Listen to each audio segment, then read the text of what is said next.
안녕하세요. 별라디오와 서연에 오신 것을 환영합니다. 사연을 처음으로 적어봅니다. 지난 날들을 돌아보니 정말 바쁘고 외로웠던 것 같아요. 나이가 50을 넘으니 비로소 뒤돌아볼 여유가 생기네요. 누구나 이런저런 사연이 있겠지만 저는 제 딸에 대한 이야기를 여러분께 전해드리고 싶습니다. 사실 제 딸은 법적으로 제 동생으로 되어 있습니다.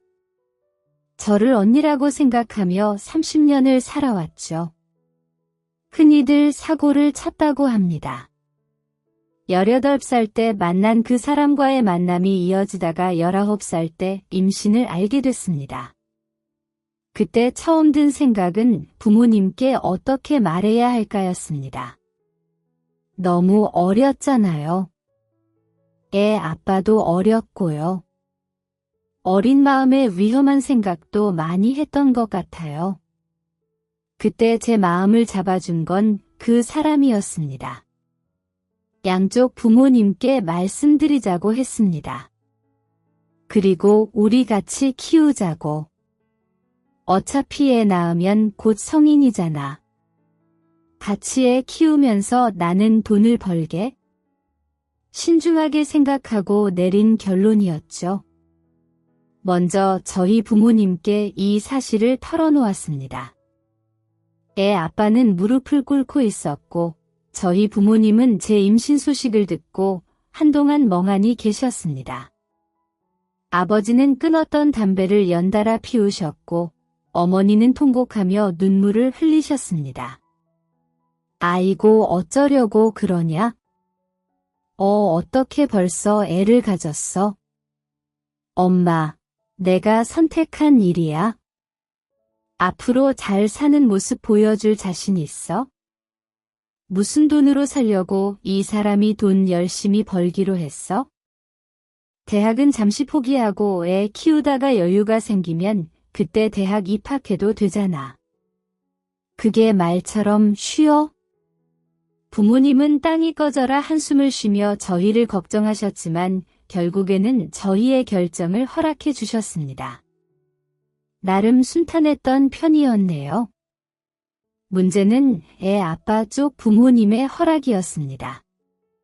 같은 동네에 살지만 저희 집안과는 약간의 차이가 있었습니다. 저희는 가난한 편이었고 애 아빠 쪽은 동네에서 유명할 정도로 잘 사는 편이었죠. 그 동네에서 2층 집 전원주택이라고 하면 모르는 사람이 없을 정도였으니까요. 만날 때야 그런 걸 신경 쓰지 않았지만 막상 결혼을 허락해달라고 할 때가 되니 긴장이 되더라고요. 그 집에 들어갈 때 얼마나 떨렸는지 모릅니다. 애 아빠가 조심스레 저의 임신 사실을 밝혔을 때 부모님 두 분 모두 표정이 급격히 어두워지셨습니다. 특히 어머님이 많이 놀라워하셨어요. 대체 왜 내가 그렇게 조심하라고 일렀는데 기어코 임신을 해? 엄마, 우리 결혼하고 싶어. 미쳤어. 네 나이에 결혼하면 내 인생 망치는 거야? 엄마도 20살 때 결혼했잖아. 19나 20이나 똑같지. 20살이 아니고 21살이거든. 그리고 그때랑 지금이랑 같아? 너 대학은 어쩌고? 대학은 30살에도 갈 수 있고 일하면서 갈 수도 있잖아. 아유, 머리야. 절대 안 돼, 절대. 그럼 나 이 사람이랑 가출할 거야? 뭐라고? 여기서 최대한 멀리 떠나서 배 타고 애 키우면서 셋이 살 거야? 지금 나 진지해. 어머님은 혼절하듯 벽에 기대셨습니다. 그리고 저에게 날카로운 목소리로 외치시더라고요. 일단 가족끼리 얘기할 테니 너는 다음에 와라. 죄송합니다. 어머님 살벌한 분위기 속에서 겨우 빠져나온 저는 며칠 동안 긴장하며 지냈습니다. 허락을 안 해주시면 어쩌나 싶어 초조해지더라고요. 그러던 중 어머님께서 저에게 먼저 연락을 하셨습니다.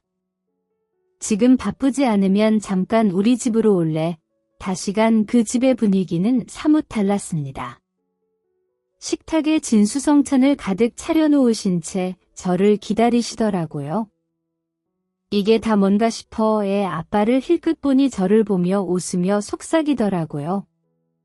가출하겠다고 했더니 결국 허락하셨어. 어머님은 온화한 미소를 지으시며 저에게 사과를 하셨습니다. 그땐 내가 너무 경황이 없어서 너한테 상처를 준 게 아닐까 싶어 미안하구나. 아닙니다. 어머님. 갑작스럽게 소식을 전하게 되어서 제가 더 송구스럽죠. 나도 어쩔 수 없는 부모인가 봐. 임신 소식을 들었을 때 아들 앞날이 걱정되는 걸 보니 그래도 둘이 알아서 잘하겠다고 하니 허락을 해야지 어쩌겠어. 아이 잘 키울 자신 있어? 네, 자신 있습니다. 그래, 집은 걱정 말 거라. 내가 하나 구해줄 테니까. 그러지 않으셔도 되는데. 내 손주 내가 지키겠다는데 사양 말고 받아. 그리고 한동안 생활비도 줄 테니까 그걸로 육아하고. 너무 죄송해서 어쩌죠? 대신 어딜 갈 생각하지 말고 한동안 여기서 지내. 들어보니 저쪽 단칸방에서 산다며? 거기서 있으면 태아한테도 안 좋고 여러모로 영양이 부실할 테니 여기서 지내도록 해라. 그쪽 부모님께는 내가 말씀드려 놓을 테니. 학교는 한동안 가지 않는 게 좋겠지. 어차피 곧 방학이기도 하고 고3이기도 하니깐 졸업은 문제 없을 거다. 내가 그 학교 선생님이랑 상담을 해놓을 테니 걱정 말고. 정말 감사합니다. 그때까지만 해도 저는 어머님이 저를 받아주시는 줄 알았습니다. 그렇게 저는 어머님을 시어머니라고 부르며 결혼식을 생략한 합가를 시작했습니다.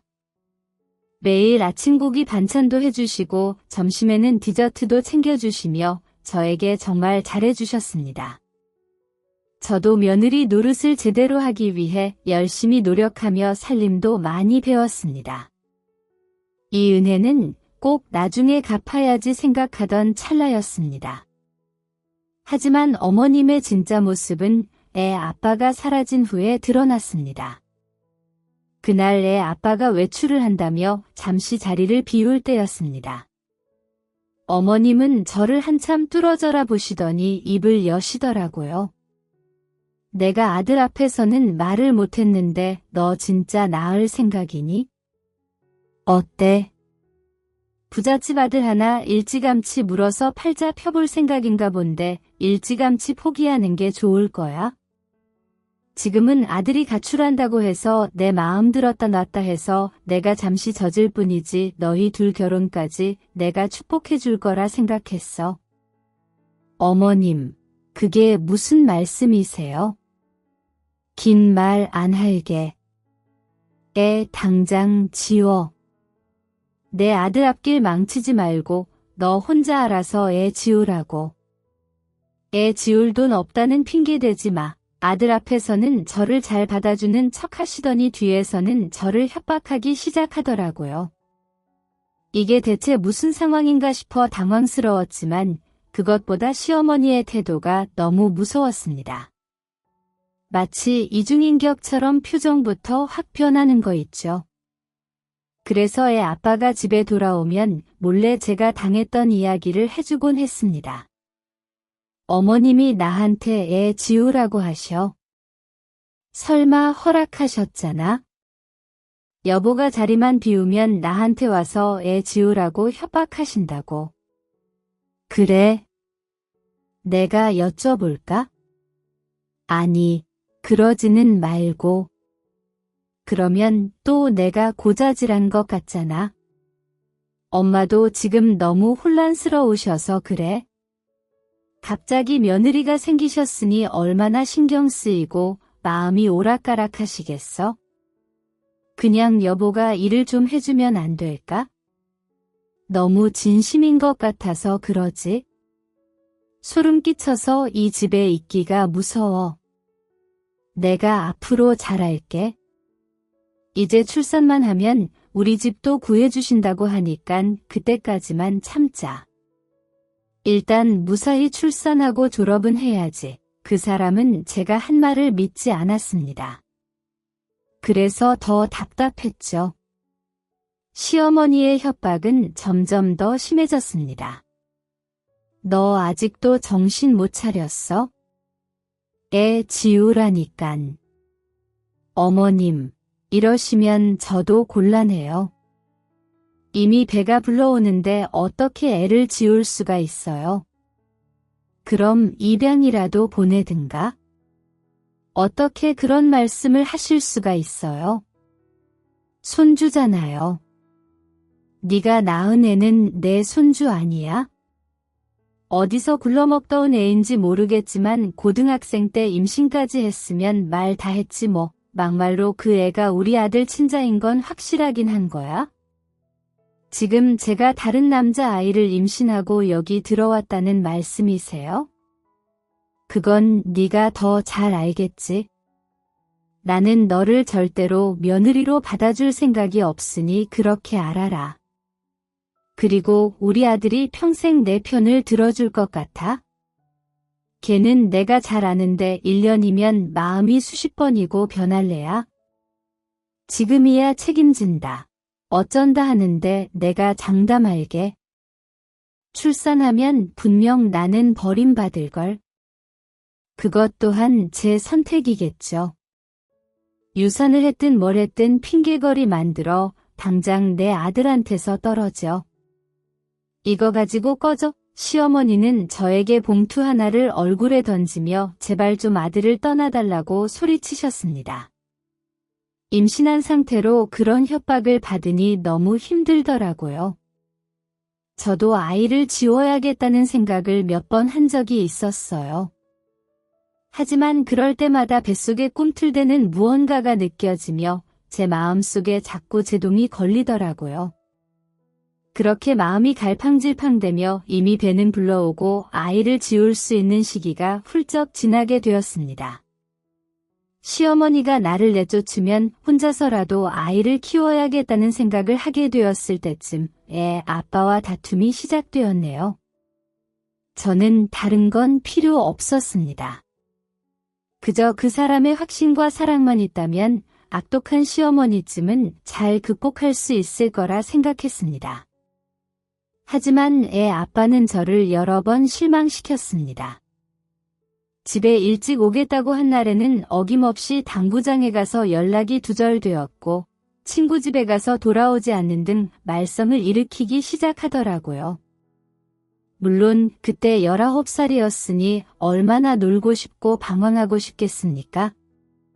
하지만 저를 집에 가두고 혼자서 할 거 다 하고 즐겼다는 게 너무 화가 나더라고요.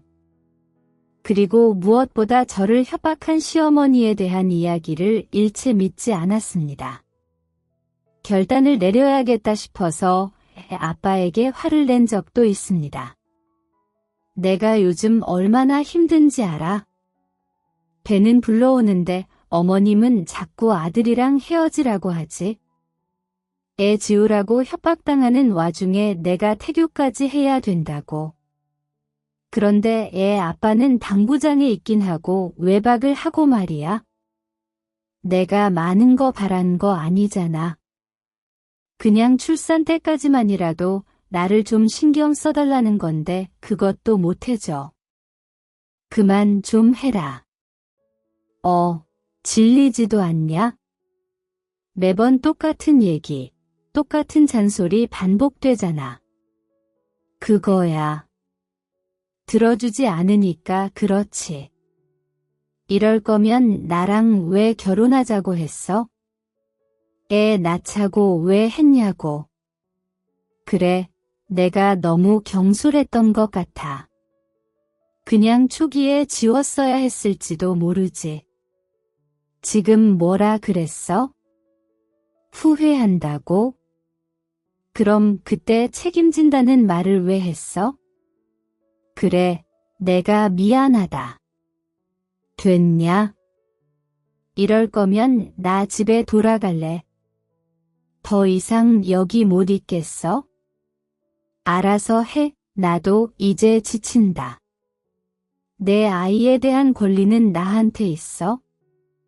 이래라 저래라 하지 마. 앞으로 연락도 하지 마.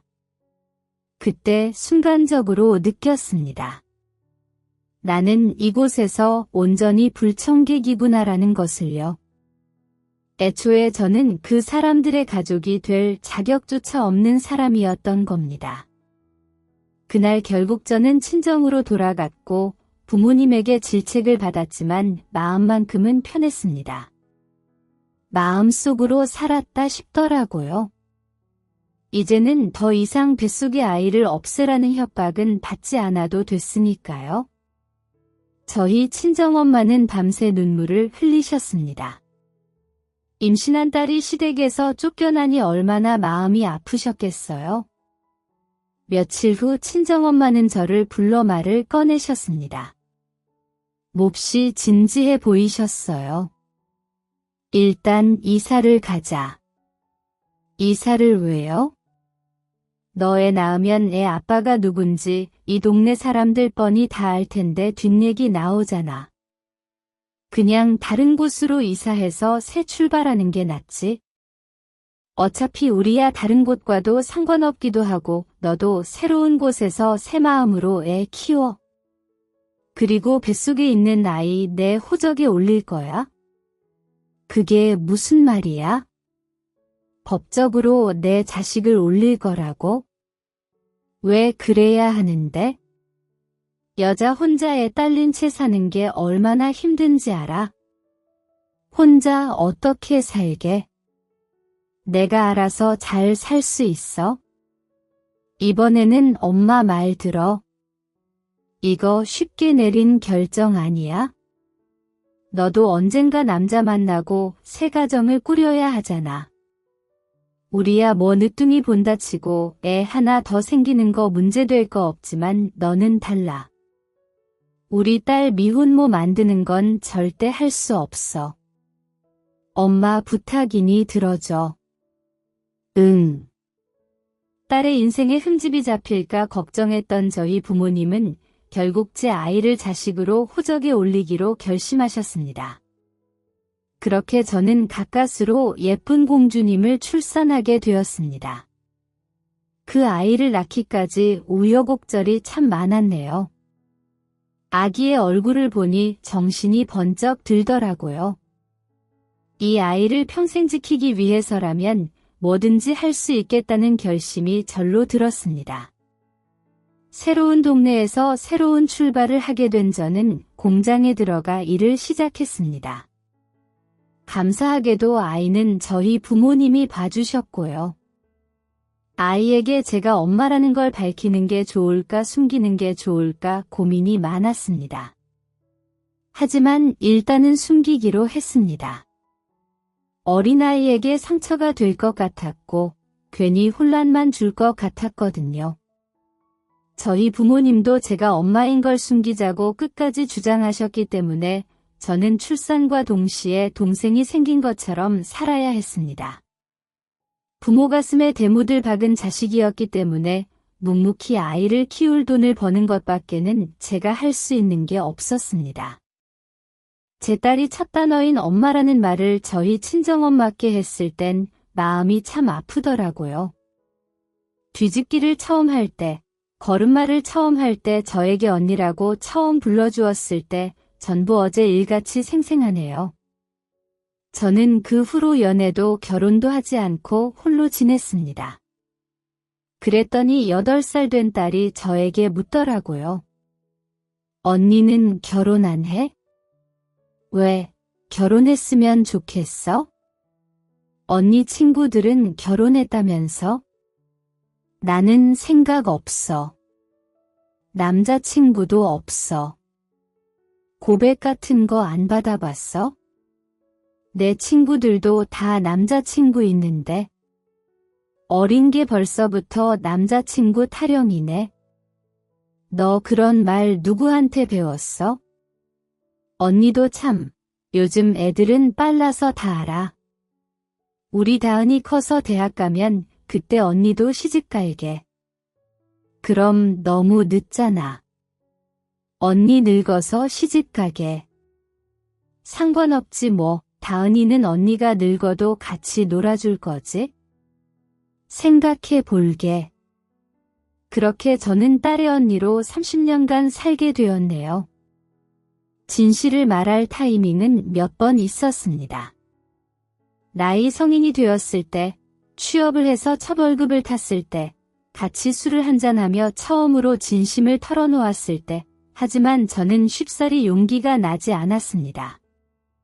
이걸 털어놓았을 때 딸의 반응을 예측할 수 없어서 더욱 망설였던 것 같아요.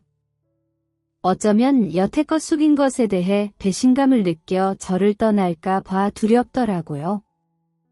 그렇게 혼자 전전긍긍하며 시간을 보내던 중 딸이 결혼을 하겠다며 신랑감을 집에 데려오더라고요. 그래도 결혼 전에 진실을 말해줘야 하지 않을까 싶더라고요.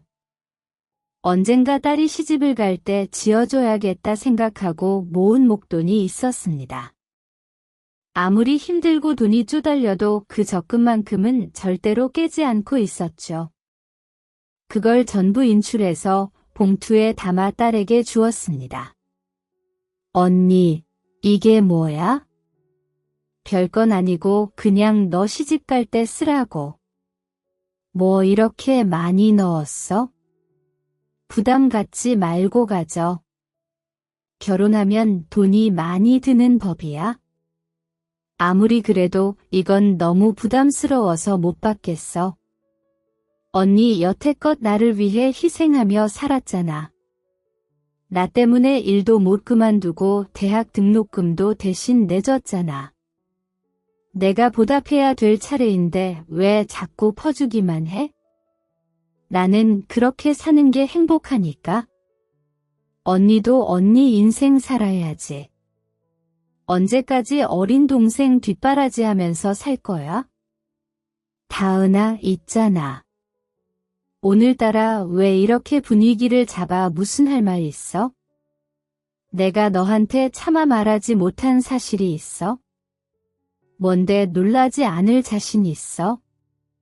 일단 들어보고 이 말을 어떻게 꺼내야 할지 잘 모르겠어. 이 선택이 맞나 싶기도 한데. 아무래도 너가 시집을 가서 아이를 낳고 이런저런 일들이 생기기 전에 진실을 말해줘야 할 것 같기도 하고 부모님도 지금이 타이밍이라고 생각하시더라고. 그러니까 진실이 뭔데? 너는 내가 언니라고 생각하고 살았잖아.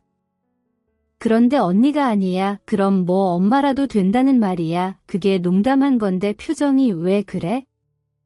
내가 18살 때 만난 남자가 있었어.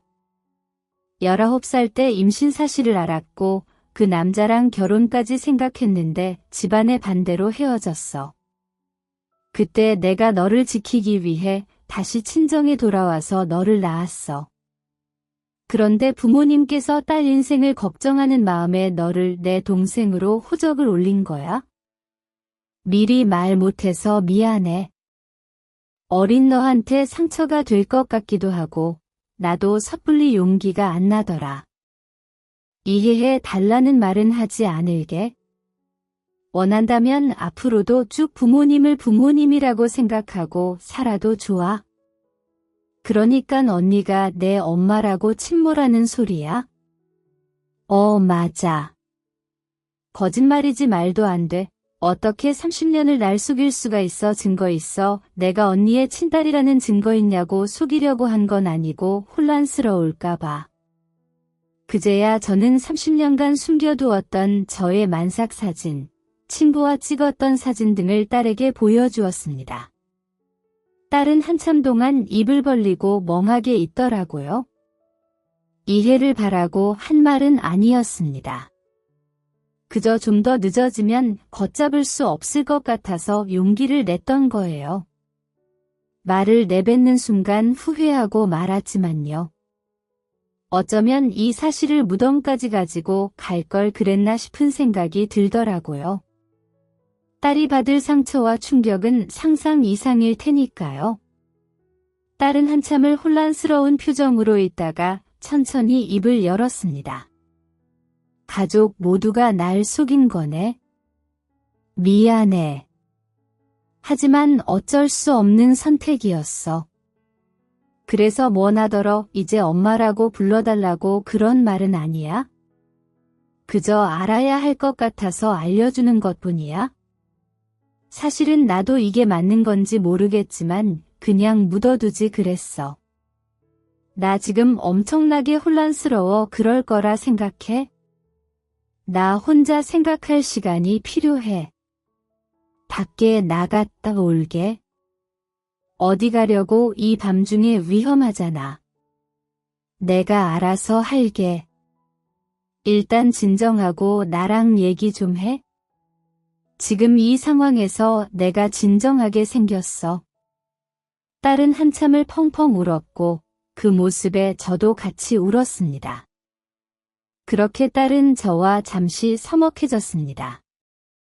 30년 동안 언니라고 생각하고 살았던 사람이 사실은 엄마였고 30년 동안 부모님이라고 생각한 사람들이 알고 보니 할아버지 할머니였다니 얼마나 충격적이겠어요. 저는 딸에게 제 마음을 조금이라도 표현하고자 그때부터 매일 편지를 쓰기 시작했습니다. 어느 날은 공책만한 두께로 편지를 쓰기도 했고 어느 날은 밤을 새며 편지를 쓰기도 했죠. 그동안 제가 느꼈던 감정, 딸을 뱃속에 품으며 어떻게 살았는지에 대해서 아주 자세한 이야기를 편지 안에 모두 담아냈습니다. 많이 혼란스럽고 궁금한 것도 많을 테니 최대한 구체적으로 적어내기 시작했습니다. 그리고 편지 끝에는 저의 진심을 담았습니다. 내가 얼마나 너에 대해서 진심인지에 대해서 최대한 표현하려고 노력했습니다. 편지를 적어낸 지 몇 달이 지날 무렵 딸은 다행히도 마음을 진정시키고 다시 예전처럼 돌아왔습니다. 그게 얼마나 감사했는지 몰라요. 침묵을 한참 동안 유지한 딸은 드디어 저에게 입을 열더라고요. 언니가 내 엄마든 아니든 우리가 가족인 건 변하지 않잖아. 맞아. 변하지 않아. 그런데 나 때문에 아직까지 시집도 못 가고 있었던 거야? 못 간 건지 안 간 건지 나도 모르겠네. 그냥 마음이 안 생기더라. 그런 거라면 나 신경 쓰지 말고 연애도 마음껏 하고 시집도 가고 그래. 내가 볼 때 언니 지금 나이보다 20살은 어려 보이거든. 충분히 남자 만날 수 있어? 그런데 내 친구라는 사람이랑은 아직 연락하고 있어? 그때 이후로 연락이 뚝 끊겼어. 듣기로는 유학을 갔다고 들었는데 몇 번 전화해봤더니 번호가 바뀌어 있더라. 그냥 말 그대로 인연을 끄는 거네. 나 찾아온 적은 없어. 애석하게도 없어. 냉정하네. 언니도 많이 힘들었겠다.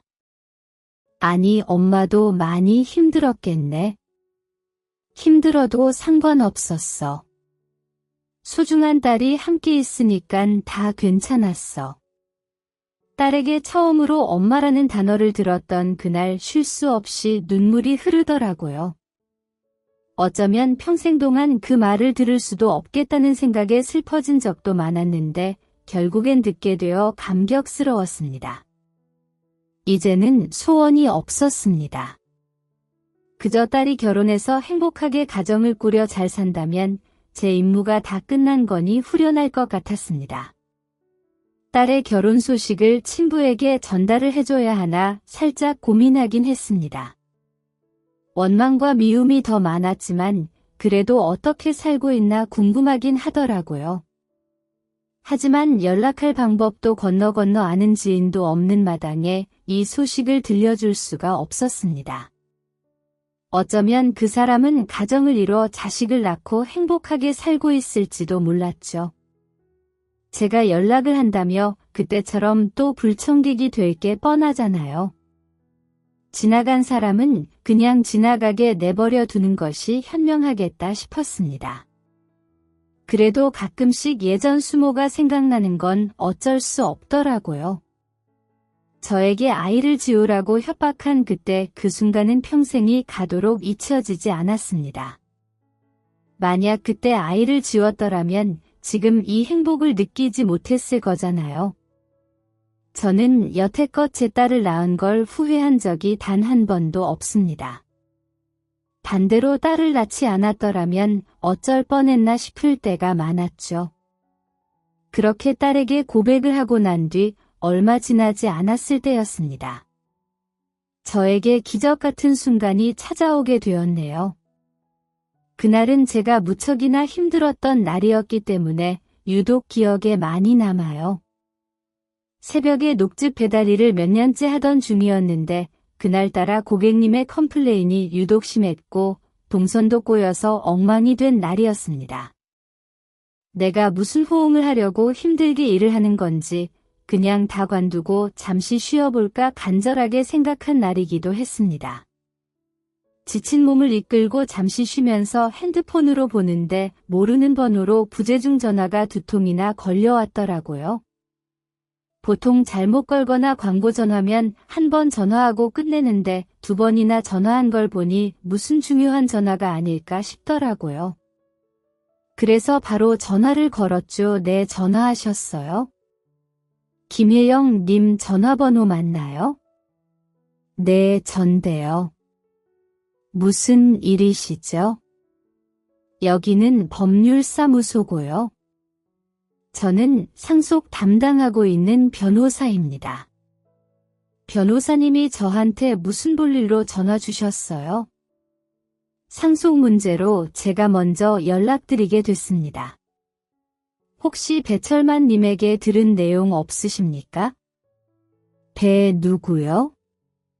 배철만 님이요. 건물 상속을 원하셔서요. 무슨 말씀이신지 하나도 모르겠네요. 배철님이 누군지 저는 처음 듣는데요. 그럼 혹시 시간 되시면 사무실에 한번 들려주시겠어요? 전화를 끊고 나서 얼떨떨하더라고요. 처음에는 그게 장난 전화인 줄 알았습니다. 의심이 들었기 때문에 그 사무소 이름을 인터넷에 검색도 해보고 변호사님 이름도 검색해봤더니 실제로 있더라고요. 긴 고민 끝에 속냄샘 치고 방문하자 싶어 변호사 사무실에 방문하게 되었네요. 들어가자마자 저를 반겨주시더라고요. 혹시 김혜영 님 맞으신가요? 네, 맞는데요. 들어오시죠. 변호사님은 저에게 서류 봉치를 보여주시며 천천히 설명하시더라고요. 배철만 님께서 건물을 김혜영 님 앞으로 증여하기로 하셨는데 건물 현 시세는 105억 정도 됩니다. 잠깐 뭐라고요? 100억이요? 네, 그렇습니다. 증여를 받으시려면 서류 절차가 필요합니다. 그런데 배철만 님이 누구시죠? 가족이라고 하시던데요. 가족이요? 저는 분명 처음 듣는 이름인데 혹시 그분이 어디 사시는지 아시나요?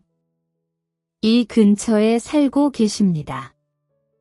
안 그래도 주소를 물어보시면 알려달라고 하시더라고요. 누군가 알 수 없는 인물이 저에게 100억짜리 건물을 증여하기로 했다는데 세상에 놀라지 않을 사람이 누가 있겠습니까? 한편으로는 누군가 실수로 나에게 증여를 하기로 한 게 아닐까 싶은 겁니다. 이름이나 전화번호를 헷갈릴 수도 있지 않을까. 그렇다면 그냥 모른 척 증여를 받으면 벌 받게 되지 않을까. 이런저런 생각을 하며 고민에 빠졌습니다. 결국 저는 배철만이라고 하는 사람을 직접 찾아가기로 결심했습니다. 변호사님이 주신 주소지를 따라가 보니 고급 주택들이 줄지어 있더라고요. 그중 가장 눈에 띄는 집이 있었는데 바로 그곳이 목적지였습니다. 조심스레 벨을 누르니 중년 여성 한 분이 저를 맞아주시더라고요. 어쩐 일이시죠? 저 김혜영이라고 합니다. 여기가 혹시 배철만 님 들어오시죠? 저는 여기 가사 일 도와드리고 있는 직원입니다. 네. 안방으로 들어가시면 계실 거예요. 거동이 조금 불편하시거든요. 안내해 주시는 안방으로 들어선 순간 휠체어를 탄 백발의 어르신이 보였습니다. 아무리 자세히 봐도 저는 모르는 분이셔서 어리둥절하고 있는데 그분은 저를 아시더라고요. 오셨는가? 기다렸네. 저기 어르신 혹시 저를 아세요? 알지 잘 알지 쭉 지켜보고 있었네만 저와 어떤 관계인지 여쭤봐도 되겠습니까? 배영수라고 기억하나? 그 이름은 저희 딸 친부 이름인데요. 그래. 나는 영수 할아비 되는 사람이야? 그 사람이 어르신의 손자라고요. 나도 한동안 몰랐네. 영수한테 숨겨진 딸이 있었을 줄은 아들. 내가 그걸 나한테 말해주지 않고 숨겼으니 모를 수밖에 없었지. 그런데 세상에 비밀은 없는지 내 아들이 술 취해서 무심결에 한 말에 그 사실을 알게 되고 만 거야. 나름 핏줄이라고 신경이 쓰여서 몰래드에서 어떻게 사는지 알아보곤 했네. 그런데 어르신 왜 저한테 건물을 증여하기로 하셨어요? 사실 그때 이후로 저희는 남남처럼 지냈고 제 딸은 호적상 제 딸도 아닌걸요. 보통이라면 자식이나 손주에게 건물을 증여하시는 게 맞지 않나요? 내 나이 100살이 다 되었는데 이제 남은 게 아무것도 없네. 하나 있는 손자. 외국에서 오토바이 사고로 먼저 보낸 이유로 인생을 아무 의미 없이 보내고 있어. 그 사람이 죽었다고요? 언제예요? 영수가 30살이 좀 넘었을 무렵이었던가 갑작스럽게 보내고 가족 모두가 힘든 세월을 보냈지. 영수 어미 영수 아비도 얼마 안 있다가 병들어 세상을 떠났어.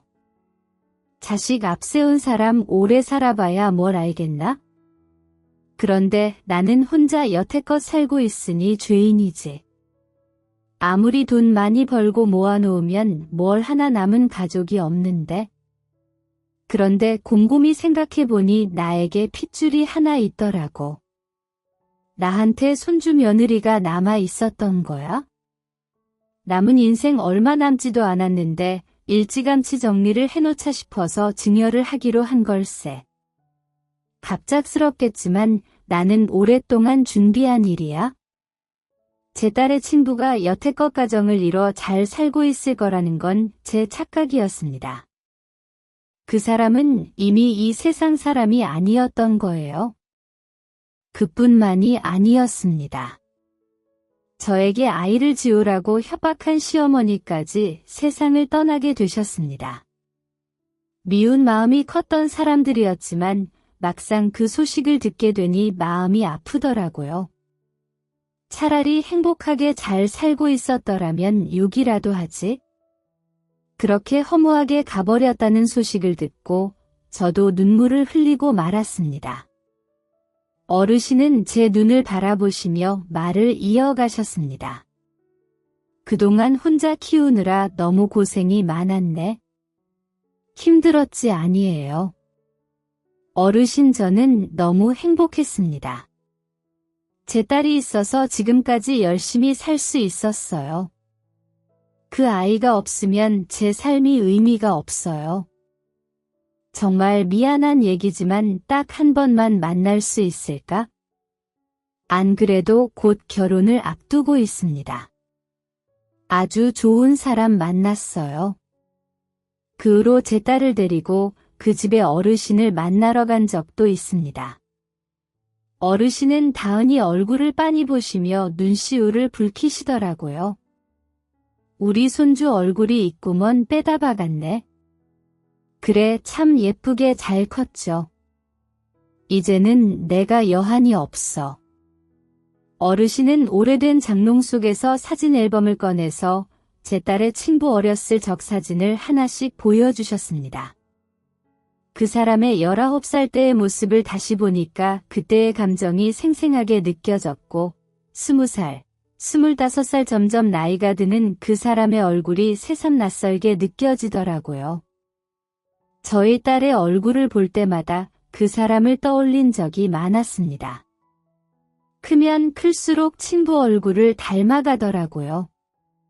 어린 시절 제 딸이 농담 삼아 나는 왜 엄마도 안 닮고 아빠도 안 닮았어? 라고 물어볼 때마다 저는 제 손에 남아있는 그 사람의 사진을 들여다보곤 했습니다.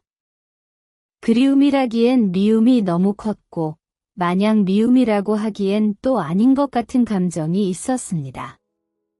이제는 정말로 사진으로밖에 그 사람을 볼 수 없다는 사실에 허무해지기도 하더라고요. 제 딸은 그 사진들을 하나하나 눈에 담더라고요. 많은 생각이 들었는지 그 집에서 나왔을 때 저에게 물었습니다. 나를 왜 낳기로 한 거야? 많이 어렸었잖아. 나라면 자신 없었을 것 같은데 이상하게 확신이 들더라. 설명할 수 없는 감정인데 그건 너도 임신하면 알게 될 거다. 버려놓고 연락조차 안 한 걸 보면 좋은 남편감은 아니었던 것 같네. 나라면 보란듯이 잘 사는 모습 보여줬을 거야. 더 좋은 남자 만나고 더 행복하게 살면서 그래도 너를 갖게 해줬잖아. 이제는 다 감사해. 의문이 풀렸어. 난 아빠를 닮은 거네. 여태껏 나는 왜 부모님들 둘 다 안 닮았나 궁금했거든. 너는 네 친구보다 훨씬 더 낫지? 코도 오뚝하고 눈도 크잖아. 그래봐야 붕어빵이던데 뭘? 인생이라는 게 정말 위험한 것 같아요. 모든 걸 포기하고 관두고 싶을 정도로 암담한 그 순간에 누군가 손길을 내밀어 주었으니까요. 솔직히 평생의 고생을 보상받은 기분이었습니다. 표현은 하지 못했지만 여태껏 살면서 남몰래 울기도 많이 울었고 상처도 많이 받았거든요. 어쩔 땐 나를 버린 그 사람들을 향해 복수를 하고 싶은 생각도 들었습니다. 어떻게 복수해야 내 속이 후련할까 하며 복수의 방법도 생각해 본 적도 있었습니다. 물론 생각에서 그치고 말았지만요. 그러게 저는 처음 보는 어르신에게 건물을 상속받게 되었습니다. 그 이후로는 마음이 쓰여서 몇 번 찾아뵌 적도 있었습니다. 가끔 가서 말동무를 해드리면 정말 좋아하셨습니다. 그분이 살아오셨던 이야기를 들어보면 정말 마음이 아플 정도로 고단하게 살아오셨더라고요. 학용품 사업을 크게 하시면서 사업순환이 좋아 막대한 돈을 버셨지만 지금 와서 생각해보면 인생에서 행복했던 순간은 아주 찰나였다고 하셨습니다. 형제자매 모두 일찌감치 잃고 자식들조차 앞세우고 하나밖에 없던 손자까지 그렇게 보내야 했으니 얼마나 인생이 힘드셨을까요? 그나마 그 찰나에 행복했던 기억을 오랫동안 마음속에 담아오며 인생을 이어오셨던 겁니다. 나만 오래 살아서 정말 미안하다. 그분은 그 말만 반복하셨습니다. 그 말씀을 하실 때 눈이 어찌나 슬퍼 보였는지 지금도 그 어르신을 생각하면 그 촉촉한 눈이 떠오르곤 합니다. 이후 제 딸의 상견례 날이 지나고 어느새 결혼식 날이 다가왔습니다. 그날도 저는 어김없이 언니로서 딸의 행복을 축복해 주었습니다. 단체 사진을 찍고 난 후 정리를 하려고 하는데 딸이 저를 부르더라고요. 여기 와서 같이 찍자. 나만 우리 셋이 찍자. 딸과 사위와 저 이렇게 셋이 사진을 찍는데 왜 이렇게 눈물이 나왔는지 모릅니다. 사진을 찍고 난 후 사위가 제 손을 꼭 잡더니 약속하더라고요. 그동안 다은이 잘 키워주셔서 감사합니다. 제가 사회로서 잘하겠습니다. 그저 둘이 행복하기만 하면 돼. 저희 셋이 찍은 사진은 크게 인화해서 액자에 담아 제 방 잘 보이는 곳에 걸어 놓았습니다. 그저 언니로서 그림자처럼 늘 곁에 있었던 것처럼 앞으로도 쭉 이렇게 살겠노라고 다짐했습니다. 더 이상 바랄 게 없었습니다. 결혼식이 끝난 후 신혼여행을 떠나는 차를 바라보며 저와 부모님은 한참 동안 그 자리를 맴돌며 가만히 있었습니다. 부모님도 벅찬 기분을 느끼셨는지 한동안 말씀이 없으셨어요. 그러더니 저희 어머니가 입을 여셨습니다. 정말 고생했다. 아이 하나 키우는 게 보통 일이 아닌데 너도 참 애썼어. 엄마 아빠가 없었으면 이 힘든 일을 할 수 없었을 거야? 그땐 정말 막막했지? 근데 하다 보니 또 하게 되더라. 세상에서 제일 예쁜 신부였던 제 딸의 결혼식 모습을 동영상과 사진으로 담아 그대로 어르신에게 보여드렸습니다. 결혼사진도 액자에 담아 선물해 드렸죠. 나름 가족이라고 그 사이 정이 또 들더라고요. 건강이 편찮으시면 병원도 가드리고 치아가 안 좋으시니 음식도 신경 써서 해드리며 가끔 보살폈습니다. 그분이 어느 날 저에게 이런 말을 건네시더라고요. 고마워서 어쩌나 고마우시면 건강하셔야죠. 저희 딸 애 낳는 모습도 보시고요. 그럴 수 있을까? 그러며 지금도 이렇게 정정하신대요. 좋아하시는 트로트 가수 콘서트도 같이 보러 가요.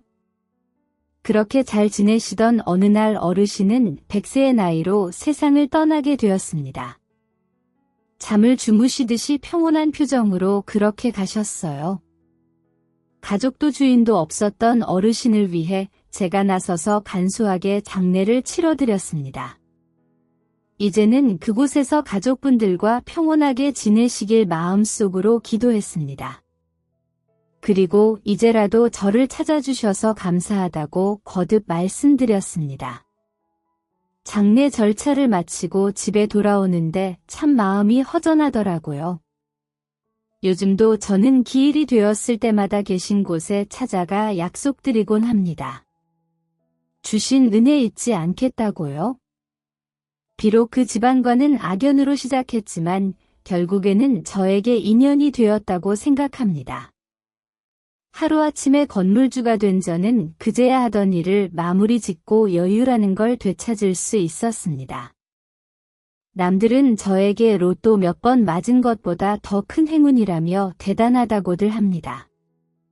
하지만 저의 일상은 예전과 크게 달라진 게 없어요. 갑자기 얻은 것들은 갑자기 사라질 수도 있다는 걸 너무나 잘 알기에 항상 조심하면서 겸손하게 살아갈 예정입니다. 그래도 달마다 생활비에 쪼들려 살지 않아도 된다는 게 너무나 행복하고 좋네요. 사실 사치도 잘 부리지 않고 자랑도 잘하는 편은 아니지만 이곳에서만큼은 자랑을 좀 하고 싶습니다. 저는 이제 제가 좋아하는 취미생활 하나쯤은 하고 있습니다. 예전에는 시금치를 살까 말까 손에 쥐며 결국엔 내려놓았지만 이제는 과감하게 장바구니에 담기도 한답니다. 그리고 그동안 고마웠던 사람들에게 보답을 할 여유가 생겼네요. 특히 저희 부모님이 제 딸을 키우느라 너무너무 고생이 많으셨는데 이제야 효도를 하게 되네요. 너무 늦었지만 앞으로 최선을 다해 부모님을 돌봐드릴 예정입니다. 저희 부모님은 아직까지도 제가 시집을 가지 못한 것에 대해서 한탄하시곤 합니다. 나이 50이 넘어도 부모님 눈에는 그저 애처럼 보이나 봅니다. 한 번 갔다 온 남자도 괜찮으니 저더러 적극적으로 상대를 찾으라고 하시네요. 하지만 저는 이렇게 사는 것도 참 좋은 것 같아요. 남자 없이 30년 넘게 살았는데 앞으로 못 살 게 뭐가 있겠어요? 여러분들의 최고의 날들은 언제인가요? 저는 바로 지금인 것 같습니다. 우리 딸 잘 키워서 시집 보내고 마음의 여유까지 생긴 지금이 가장 행복합니다. 살다 보니 이런 날들이 오는구나 싶네요. 아무리 힘들어도 포기만 하지 않으면 언젠가 해뜰 날이 온다는 거 꼭 기억해 주셨으면 좋겠습니다. 그리고 무엇보다도 건강이 우선이라는 거 잊지 말아요. 이 나이쯤 되니까 주변에 하나둘씩 건강이 안 좋아지기 시작하더라고요. 여러분들의 인생을 응원하며 사연을 마치도록 하겠습니다. 저는 앞으로도 제 딸의 행복을 위해 열심히 살아갈 예정입니다. 지금까지 사연 읽어주셔서 너무 감사드립니다. 안녕히 계세요.